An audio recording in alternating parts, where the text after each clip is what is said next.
You ask Tiger to solve. This deals with linear equations with one unknown. The final result is y equals -2. Let's solve it step by step. Simplify the expression. Expand the parentheses. Simplify the arithmetic.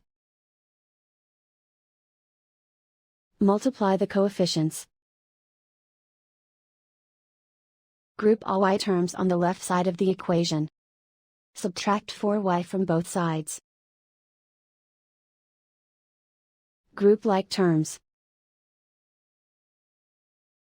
Simplify the arithmetic. Group like terms. Simplify the arithmetic.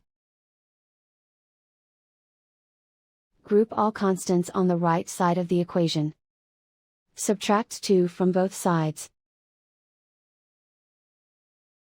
Simplify the arithmetic.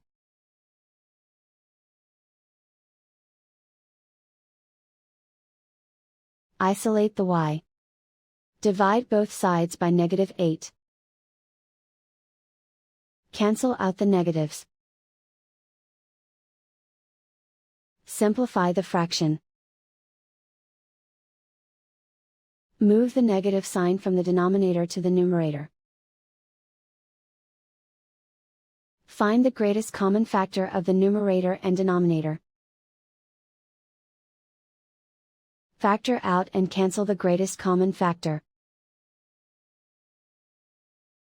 And so the final result is y equals -2.